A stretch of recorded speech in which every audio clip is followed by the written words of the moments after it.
तो दोस्तों मझगांव डॉक ने अपने क्वार्टर टू के नंबर को डिस्क्लोज कर दिया है। तो चलिए देखते हैं क्या है क्वार्टर टू के नंबर्स के अंदर। लेकिन उससे पहले बता दूं कंपनी की ओर से डिविडेंड की भी अनाउंसमेंट की गई है। बड़ा डिविडेंड नहीं, 6 रुपये के हिसाब से कंपनी आपको डिविडेंड देने जा रही है, जिसका जो रिकॉर्ड डेट होने वाला है वो आपका होने वाला है 4 नवंबर। तो याद रखिए 4 नवंबर कंपनी का रिकॉर्ड डेट है कंपनी के 6 रुपये डिविडेंड के लिए। चलिए नंबर देख लेते हैं। डाटा लाख्स में दिया गया है, मैं आपको क्रोस बता रहा हूँ। तो देखिए पिछले क्वार्टर में कंपनी 2625 करोड़ का रेवेन्यू जनरेट की थी ऑपरेशन के थ्रू। पिछले साल 2756 करोड़ के आसपास, जबकि अभी देखें तो कंपनी का रेवेन्यू बढ़ के 2929 करोड़ आपको जाता हुआ देखने को मिल रहा है। तो साल दर साल जाते हैं तो साल दर साल कंपनी के रेवेन्यू के अंदर तेजी आपको देखने को मिल रही है।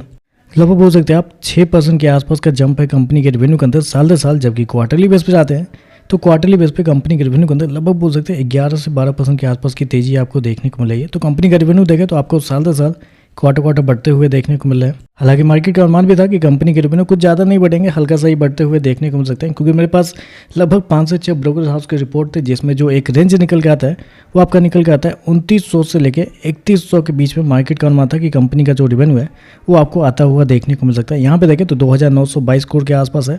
तो आप कह सकते हैं लगभग इनलाइन है, हल्का सा ही थोड़ा सा आप मिस हो जाता है अगर थोड़ा सा भी नीचे होता तो रेवेन्यू लगभग इनलाइन आप कर सकते हैं। चलिए खर्चे क्या निकलते हैं वो देख लेते हैं। तो देखिए पिछले क्वार्टर में कंपनी ने 2382 करोड़ खर्च किए थे, पिछले साल 2274 करोड़, जबकि अभी देखें तो कंपनी खर्चे 2265 करोड़ आपको जाता हुआ देखने को मिल रहा है। तो खर्चे देखें तो खर्चे फाइनली 2 क्वार्टर के बाद इस क्वार्टर में बहुत कंट्रोल में देखने को मिला है। सबसे पहले तो मैं हाईलाइट करना चाहूँगा कंपनी के कॉस्ट ऑफ मटेरियल को। साल दर साल कंपनी का रेवेन्यू बढ़ा है, लेकिन साल दर साल कंपनी का कॉस्ट ऑफ मटेरियल कम होता हुआ देखने को मिला है, जो कि एक अच्छी बात यहाँ पे निकल कर रही है। याद रखिएगा डिफेंस सेक्टर की कंपनी है तो इनके बिजनेस को साल दर साल जज किया जाता है।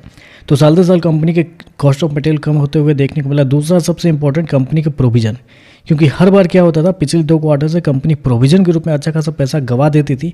इस क्वार्टर में कंपनी को प्रोविजन के रूप में 25 करोड़ वापस मिले हैं। जी हाँ, पिछले क्वार्टर में कंपनी ने 540 करोड़ गवाए थे, पिछले साल देखें तो 57 करोड़ कंपनी ने गवाए थे, जबकि इस क्वार्टर में 25 करोड़ कंपनी को वापस मिले हैं प्रोविजन के रूप में, जिसकी वजह से कंपनी के खर्चे आपको कंट्रोल में देखने को मिल रहे हैं। चलिए कंपनी का प्रॉफिट क्या निकलता है वो देखते हैं। तो देखिए पिछले क्वार्टर में कंपनी का प्रॉफिट 452 करोड़ के आसपास, पिछले साल 585 करोड़, अभी देखें तो बढ़ के 749 करोड़ आपको जाता हुआ देखने को मिला। तो साल दर साल जाते हैं तो साल दर साल कंपनी के प्रॉफिट के अंदर तेजी आपको देखने को मिल रही है। लगभग बोल सकते हैं आप 28% के आसपास का जंप है कंपनी के प्रॉफिट के अंदर साल दर साल। जबकि क्वार्टरली बेस पे जाते हैं तो क्वार्टरली बेस पे भी कंपनी का प्रॉफिट के अंदर लगभग 70% के आसपास का जंप आपको देखने को मिला है। तो कंपनी का प्रॉफिट अच्छे देखने को मिला है, साल दर साल क्वार्टर बढ़ते हुए देखने को मिला है। कंपनी ने शो कितना किया है 749 करोड़ का प्रॉफिट इस क्वार्टर में शो किया है, जबकि मार्केट का जो अनुमान था वो था 580 करोड़ से लेकर 680 करोड़ के बीच में। मार्केट का मानना था कि इसके आसपास कंपनी का प्रॉफिट आता हुआ देखने को मिलेगा। तो प्रॉफिट देखें तो मार्केट के अनुमान से बेहतर आपको देखने को मिल रहा है। और ऐसे में कंपनी के मार्जिन की अगर बात कर लेते हैं तो पिछले साल कंपनी का जो मार्जिन था 21.22% था। पिछले क्वार्टर की बात करते हैं तो पिछले क्वार्टर में 17.22, जबकि अभी देखें तो कंपनी का मार्जिन 25.57 आपको जाता हुआ देखने को मिला। तो मार्जिन देखें तो आपको साल दर साल क्वार्टर बढ़ते हुए देखने को मिल रहा है। ईपीएस की बात करते हैं तो देखिए पिछले क्वार्टर में कंपनी के ईपीएस 11 रुपये, पिछले साल 14.5 रुपये के आसपास, जबकि अभी देखें तो 18.5 रुपये आपको जाता हुआ देखने को मिल रहा है। तो ओवरऑल देखें तो नंबर अच्छे देखने को मिल रहे हैं। रेवेन्यू इनलाइन है, रेवेन्यू के अंदर कुछ ज़्यादा कुछ खास मतलब इंप्रेस करने वाला नंबर नहीं है, लेकिन प्रॉफिट अच्छे देखने को मिल रहा है।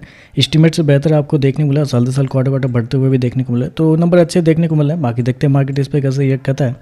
आज के लिए बस इतना ही। वीडियो पसंद आया तो लाइक कीजिएगा, साथ में साथ चैनल को सब्सक्राइब जरूर कीजिएगा। धन्यवाद।